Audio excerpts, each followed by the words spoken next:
වැරදි තැන්වල නැවතුණාද? නැවතුණ තැන වැරදුනාද? කොහොම වුණත් වෙන්න පුළුවන්. සමහර වෙලාවට අපි නැවතිලා තියෙන වැරදි තැන්වල. හැබැයි තවත් සමහර වෙලාවට අපි නැවතුණාට පස්සේ වැරදුනා වෙන්නත් පුළුවන්. මේ කොහොම වුණත් අපිට වෙලා තියෙන්නේ නැවතිච්ච තැන හරි නැති එක නේද? නැවතිච්ච තැන හොඳ නැත්තම් තවත් එතන ඉන්නවද? එහෙම නැත්තම් එතනින් අයින් වෙලා වෙනස් වෙනවද කියන තීරණයට පුළුවන් ඔයාගේ අනාගතේ දුකත් සතුටත් තීරණය කරන්න. ඒ කියන්නේ අපිට වැරදුනාට අපි එතනම ඉන්න ඕනේද? අපි වැරදි තැනක නැවතුණත් අපි එතනම ඉන්න ඕනේද? අපිට ගොඩාක් වෙලාවට ඇක්ෂන්ස්නේ ගන්න අමාරු. අපි ගොඩක් හිතනවා. සමහර වෙලාවට අපි එළි වෙනකන් කල්පනා කරනවා. පුටුවක ඉඳගෙන පැය ගණන් කල්පනා කරනවා. මේ කොච්චර කල්පනා කරත් අපි තීරණ ගන්නවා හරිම අඩුයි. මේ ගොඩක්ම ලංකාවේ සංස්කෘතිය ඇතුලේ.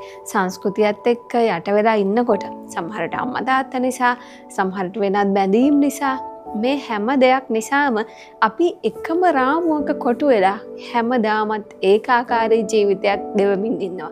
හැමදාමත් එකම දුක රහ කරමින් ඉන්නවා.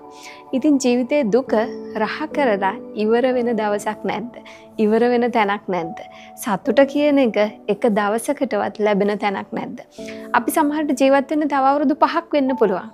හැබැයි ඒ අවුරුදු 5 ඔයා සතුටින් ඉන්න ඕනේ නැද්ද? මේකට වාට කරන්න පුළුවන් දේවල් මොනවද? ඒ කියන්නේ ඔයා හිතනවද මේකට කිසිම දෙයක් කරන්න නැහැ කියලා? නෑ. අපිට ගොඩාක් දේවල් කරන්න පුළුවන්. හැබැයි ආවට ගියාට කරන්න එපා. හදවතට දැනෙනවා නම් විතරක් කරන්න. ඒ දේ හරි කියලා දැනෙනවා නම් විතරක් කරන්න. ඒ දේ හරි නෑ කියලා දැනෙනවා නම් තවත් ඔප්ෂන්ස් හොයන්න. තව දේවල් හොයන්න. බුද්ධිමත් මිනිස්සුන්ගෙන් අහන්න. අත්දැකීම් තියෙන මිනිස්සුන්ගෙන් අහන්න.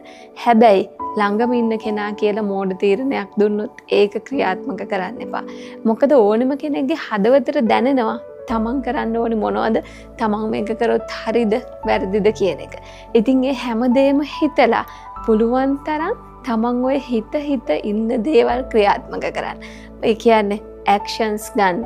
ඇක්ෂන් ගත්තොත් තමයි වෙනස් කරන්න පුළුවන් වෙන්නේ. ඒ හැම අවස්ථාවකම ඔයාට හොඳ කන්ෆිඩන්ස් එකක් තියාගන්න.